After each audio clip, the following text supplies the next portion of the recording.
কি এবার পাহাড়, সমুদ্র না জঙ্গল, ঘোরার মজা দ্বিগুণ হবে যদি থাকে মুখরোচক, আপনাদের সব সময় সফরসঙ্গী। মুখরোচক আপনাদের ভালোবাসায় জড়িয়ে ৭৫ বছর পেরিয়ে। আমার পুজো ভালোই কেটেছে, সবার সাথে কেটেছে, মা বাবার সাথে কেটেছে, ভালোই কেটেছে। তোমার? ভালো ভালো, মা ছিল সঙ্গে, বোন ছিল, ভালো কেটেছে।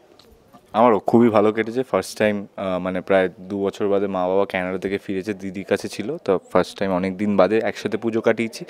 ভালো লেগেছে, প্রচণ্ড আনন্দ করেছি, খেয়েছি, প্যান্ডেল হপিং করেছি, সর্টেড।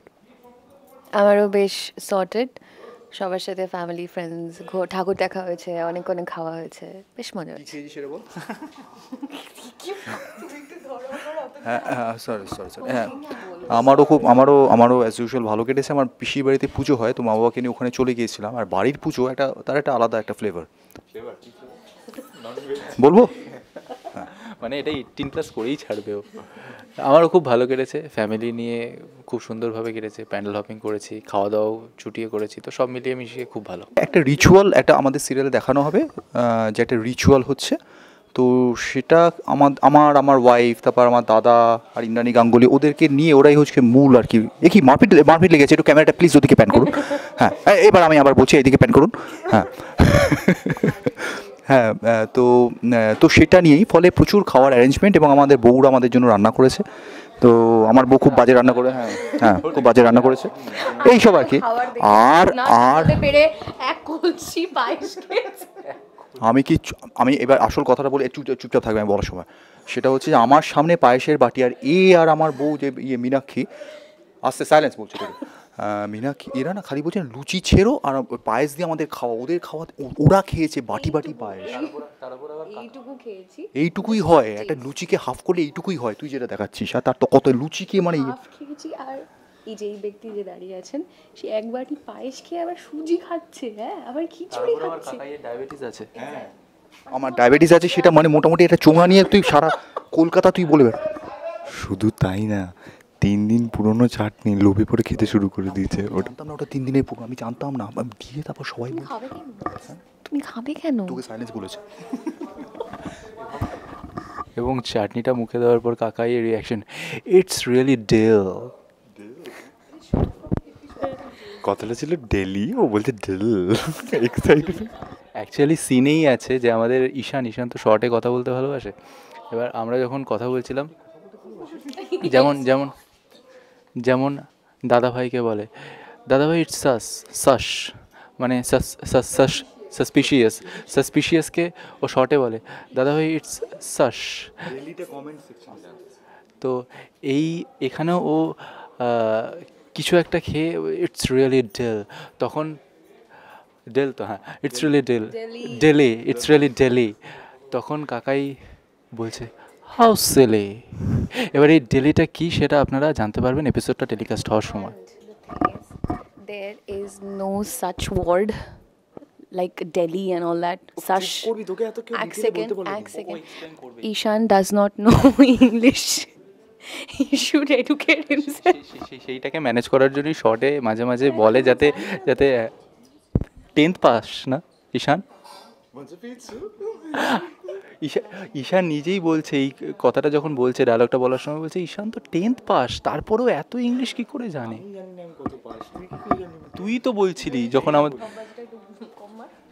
না গো, একদম এসবে যাবে না, দাঁড়াও, এসবে যাবে না। এত বাজে বকছে, এদিকে বুম অফ হয়ে গেছে, ওদিকে ও একটা কি লোহার একটা কি তুলে মারবে, ট্রলি সেটিং এ লোক চলে, মানে কেলেঙ্কা। হ্যাঁ কি বলছিস বল, আবার বাজে বক। দেখি তো যাই হোক, মানে এটা বলতেই হয়, মানে কাকাইয়ের পাঞ্চ লাইন, মানে ইটস টু গুড। মানে এটা আপনারা মিস করে যান, এটা আপনাদের দুর্ভাগ্য, বাট কাকাইয়ের পাঞ্চ লাইনের টাইমিং ইজ টু গুড। আমি বুঝতে পারলাম না, আমরা কাকাইকে কমপ্লিমেন্ট দিলে আমরা অপমান করলাম, সেটা আপনারাই বলুন। অবভিয়াসলি কমপ্লিমেন্ট দেওয়া, এটা কেন অপমান? আজব তো, কি সিরিয়াস? ওরা অন্য জায়গায়, অন্য জোনে। ওরা কিসের ওপিনিয়ন ও জানে না। ওরা ইন্টারন্যাশনাল পলিটিক্স নিয়ে এতক্ষণ আলোচনা করছিল, ইন্ডিয়া পাকিস্তান রিলেশন, ট্রাম্প যে ট্যারিফ আর কত দিতে পারে, এইসব নিয়ে আলোচনা করছিল এতক্ষণ। এবার আমরা কুসুমে একটু চলে আসি। কুসুম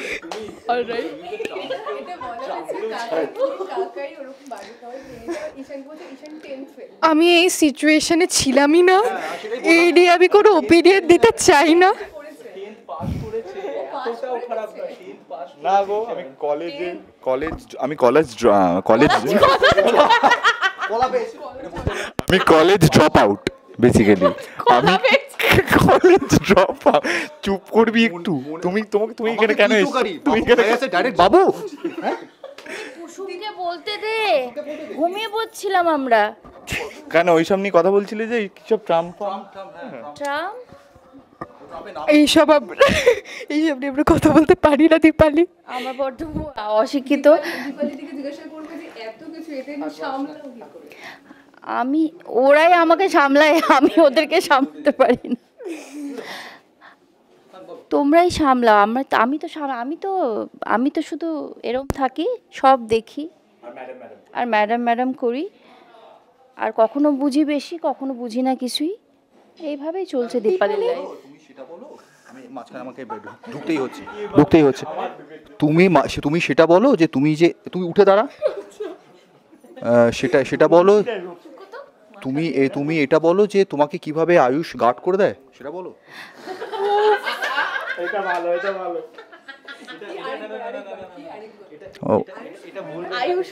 আয়ুষ এটা বলবে না, এটা তুমি করে দেখাবে কিভাবে গার্ড করি। ও এরকম ভাবে দীপালি তুমি আয়ুষ। হ্যাঁ, কুসুম হচ্ছে দীপালি আন্টি। হ্যাঁ, ওই হচ্ছে দীপালি আন্টি দাঁড়িয়ে আছে, দীপালির মতন দাঁড়িয়ে আছে। এই হচ্ছে আয়ুষ। গার্ড করে দেখাও। আরে না, তুমিও দাঁড়াও, একজনকে তো দাঁড়াতে হবে। তুমি ঈশান, এই ঈশান থাকতে আমি কেন ঈশানের রোল? ঈশান দাঁড়া, ঈশান দাঁড়া না। আমি অলওয়েজ পেছনে থাকি, কারণ আমি তো বাড়ির কাজের লোক টাইপের আর কি। চুপ কর, দাঁড়া, বলতে দে, করতে দে। টেম্পো উঠছে, এটা বলা তো জরুরি। আয়ুষ এলো।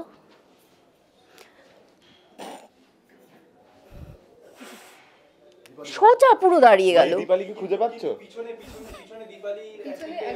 একে আমার হাইট, এটা হাইটের জন্য একে আমার ওর হাইট আছে তাই, একে আমার হাইট এটা, তার মধ্যে এই দুটো লম্বু যদি দাঁড়িয়ে যায় সামনে, তুই গার্ড করিস না। আমি তখন বলি ওয়াও, দারুণ। আসলে সিরিয়ালি হয়। দীপালি আন্টি আমার দ্বারা গার্ড হয়ে গেলে, দীপালি আন্টি আমার দ্বারা গার্ড হয়ে গেলে সেটা ঈশান সহ্য করতে পারে না। ঈশান এসে আমাকে গার্ড করে দেয়। হ্যাঁ, উচিত তো। নরমাল ছেলে ওকে নাকি আমি গার্ড করব।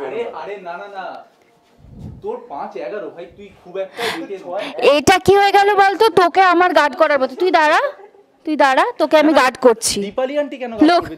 দীপালি আন্টি আমার দ্বারা গার্ড হয়ে গেলে তখন ওই তো বলছি তো, দীপালি আন্টি আমার দ্বারা গার্ড হয়ে গেলে সেটা ঈশান দেখতে পায় না।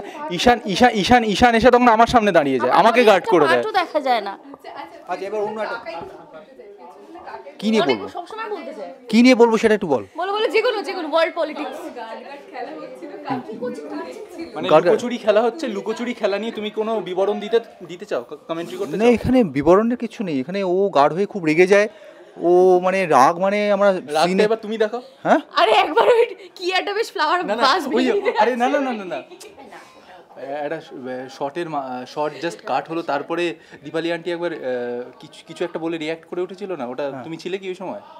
না, তুমি ছিলে না। হ্যাঁ, অন্য এইটা খুব ভীষণ বোরিং একটা টপিক। চলো। হ্যাঁ, প্রশ্ন। খাবার অনেকগুলোই ছিল, তুমি তো সবগুলো প্রায় টেস্ট করেছো, কোনটা তোমার বেশি ভালো লাগলো? ভালো লেগেছে যেগুলো ফ্রেশ, সেগুলোই ভালো লেগেছে। কোনগুলো ও একটা 3 দিন আগে তৈরি ছিল, সেগুলো ন্যাচারালি। স্যালাড 3 দিন আগের ও কেটেছিল, সিন করেছিল 3 দিন আগে। ওকে দেখো মানে সিনে কেটেছিল। সাধুভাই চলে গেলাম কথাটা। আমি 3 দিন আগের যেটা ছিল সেটা খেয়েই তো তুমি ইটস ডিলিশিয়াস বললে। আমি ওটা খেয়ে, তুই ওভার অ্যাক্টিং করিস না। আমি কিছু বলি, আমি চাটনিটা জানতাম না যে 3 দিন আগে এমন ওটা একটা মানে রংটা এমন ফ্রেশ লাগছিল। আমি একটুখানি চামচ করে মুখে দিয়ে, চামচ, হ্যাঁ চামচ দিয়ে, বলতে চাইছো? হ্যাঁ, যাই না কি ও সব ও আমার বিতর্কিত কথা বলাতে চাইছে, আমি সত্যি কথা বলতে চাই না। কিন্তু ব্যাপারটা হচ্ছে যে আমি জিভে দিয়ে, তারপর ওরা সবাই চেঁচিয়ে উঠলো যে না এটা পুরনো, তখন আমি আর খাইনি। কিন্তু পায়েসটা ওয়াজ ব্রিলিয়েন্ট। বেগুন ভাজা 20টা রাখা ছিল, তার মধ্যে নাকি একটা ফ্রেশ। এবার বেগুন ভাজা অতগুলোর মধ্যে একই রকম দেখতে, বুঝতে পারছি না এর মধ্যে কোনটা ফ্রেশ। হ্যাঁ, আর তুই তো বেগুন ভাজা দিয়ে ভালো করে ইয়ে খেলি, লুচি খেলি, পচা লুচি। আমি শুধু ওই তো ধরছি, হ্যাঁ। আমার পায়েস ভালো লেগেছে, কারণ ওটা টেস্ট কি হয়। তোর আমার বেশ ভালো লেগেছে পায়েসটা খুব ভালো লেগেছে, লুচি দিয়ে, হ্যাঁ বেগুনটা ভালো লেগেছে, তরকারি খিচুড়ি না তরকারি ওয়াজ নাইস উইথ লুচি, আমি পুরোটা খেলাম, ভালো বেশ ভালো। আমি খাইনি, আমরা কিছু খাইনি। আর তুই বল কি খেয়েছিস? আমি খিচুড়ি খেয়েছি, খিচুড়ি ভালো, লুচি খেয়েছি, লুচি ঠান্ডা হয়ে গেছিলো, কিন্তু মোটামুটি না তার মানে বুঝতেই পারছো নিশ্চয়ই খাবার ভালো হয়েছে, রান্না ভালো হয়েছে, তাই জন্যই আমরা সবাই চেটে পুটে খেয়েছি।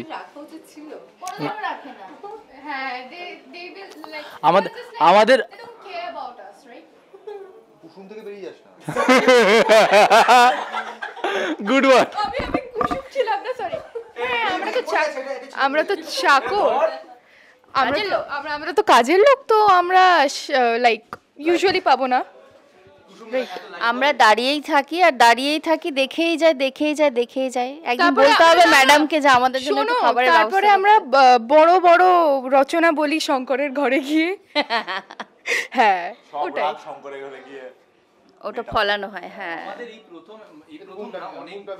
অনেকদিন পর একটা সিন হলো যেখানে অ্যাটলিস্ট আমরা খেতে পেরেছি। অন্যান্য সিনে তো শুধু খাবারটা দেয়, তারপরে এক গাদা হাই হাউমাউ খাও আমরা বলতে সিন শেষ হয়ে যায়, খাওয়ার হয় না।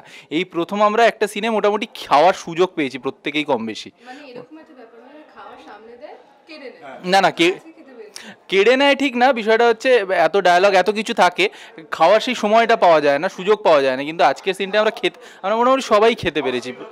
হ্যাঁ, অফ স্ক্রিনের কথাই বলছি, অফ স্ক্রিনেই আমরা খাওয়ার সুযোগটা পেয়েছি। আর খাবারগুলো সত্যি অন্যান্যবার ওরা যেটা মেন করছে, আমার খুব একটা ডায়লগের চাপ থাকে না, কিন্তু ওদের যেটা থাকে মেনলি সেটা হচ্ছে ডায়লগের ফাঁকে ফাঁকে খায়। আজকে খাওয়ার ফাঁকে ফাঁকে ডায়লগ বলেছে দু একটা।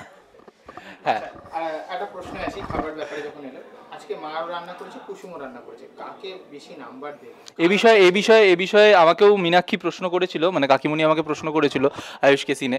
তো সেই উত্তরটা আয়ুষ কি দিয়েছে সেটা আপনাদেরকে টেলিকাস্ট দেখতে হবে, টেলিকাস্ট দেখলে আপনারা ওইখানেই জেনে যাবেন। আচ্ছা, গল্পেতে আসি, গল্পেতে দেখা যায় কুসুমের কাছে আসি। হ্যাঁ, রাইট। গল্পেতে আসি গল্পের ফ্যাসিলিটি রাতুলের সাথে তোমার একটা বিয়ের ব্যাপার হচ্ছে, তো সেই ক্ষেত্রে তুমি কি বলবে, বা বাড়ির লোকদের কি ওপিনিয়ন ওখানে ছিল? মানে যে হিরো সে তো উঠে পড়ে লেগেছে তোমাকে বিয়ে দেওয়ার জন্য, তোমার মনে তো অন্য কারোর জায়গা না। আমার যে আমি যে শুটিংয়ের বিয়েটাকে সত্যি বলে মেনে নিয়েছি, এটা বাড়ির কেউ জানে না।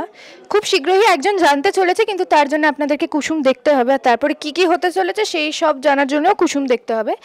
কিন্তু ব্যাপারটা এটা যে সবাই তো আমার ভেবে নিয়েছে যে রাতুলের সাথে আমার বিয়ে হবে, ভেবে নিয়েছে কি সবাই এটাই ধরে আসছে যে এই হয়তো কদিন পর আমাদের বিয়ে হবে। কিন্তু আমি রাতুল সাহেবের আমার জন্য লাগে যে আমার তো ছোট সাহেবের সাথে বিয়ে হয়ে গেছে, তাহলে আমি রাতুল সাহেবকে কি করে বিয়ে করতে পারি? ওই শুটিংয়ের বিয়েটাকে কি কুসুম সত্যি বলে মেনে নিয়েছে, বুঝতে পারছে না যে এটা নকল বা এটা অভিনয় ছিল। ছোট সাহেবের কোনো ফিলিংস নেই এই বিষয়ে, ছোট সাহেব এটাকে শুটিংয়ের অ্যাঙ্গেল দিয়ে দেখেছে, বাট কুসুম এটাকে সত্যি মেনে নিয়েছে। আর রাতুলকে কুসুম এটা জানে যে রাতুল সাহেব ভালো মানুষ, কিন্তু জীবনসঙ্গী হিসেবে তো কুসুম ছোট সাহেবকে মেনে নিয়েছে না। কিন্তু দীপালি তো বেশি কুসুমকে চেনে, বুঝতে পেরেছি। আজকে আমরা টিভিতেই দেখলাম যে খাওয়ারটা তুমি ওর পাতের খাবার খেয়েছিলে, তো সেখানে দীপালি আন্টি কি বলে? আন্ডার দ্য টেবিল কি কথা হয়েছে?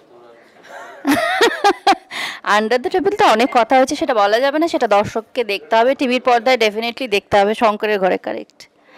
তো কুসুমকে দীপালি খুব ভালোবাসে আর সবসময় চোখেই রাখে, যেহেতু ও সবসময় বিপদে পড়ে। কুসুম মানেই বিপদ, কিছু একটা। কুসুম থাকলে বিপদ আসবে, কুসুম থাকবে আর কোনো বিপদ হবে না। অ্যাকচুয়ালি সব সিরিয়ালেই তাই, হিরোইন থাকলে চারপাশে বিপদ আসবে, তো ওকে চোখেই রাখতে হয়। তো দেখা যাক কি হয়, কি বুঝি আমি। এখনো অবধি তো আমি ওকে দেখেই যাচ্ছি।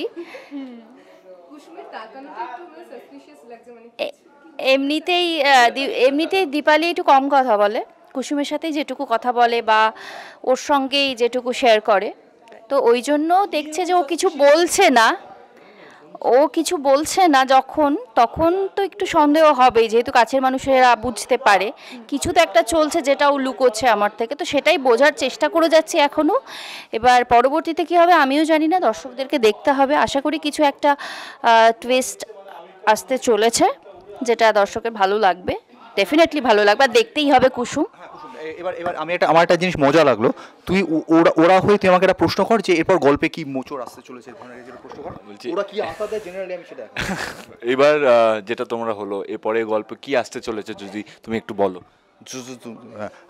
এরপরে গল্পের মধ্যে একটা খুব ইন্টারেস্টিং একটা টার্ন আসতে চলেছে, যেখানে আয়ুষ এবং ঈশান এবং কুসুম তিনজন ভীষণভাবে ইনভলভ। কি টার্ন আসতে চলেছে সেটা দেখতে হলে অবশ্যই আপনাদের দেখতে হবে কুসুম। এটা খুব কমন একটা মানে না বলা যায় না, তো সেটা একটা আমার ইন্টারেস্টিং একটা অবজারভেশন লাগলো। প্রত্যেকে ওরা কিছু বলা যায় মানে বলা যায় না, অথচ অ্যাজ ইফ আগামী 10টা এপিসোডে 10 রকমের টুইস্ট আসতে চলেছে, কিন্তু কি 10 রকমের টুইস্ট সেটা জানতে তো আপনারা দেখুন আগামীতে। আমি কুসুম যেরকম শেষে বলে আগামীতে প্রচুর চমক আসতে চলেছে, সত্যি আসতে চলেছে, এবং তার জন্য দেখতে হবে কুসুম।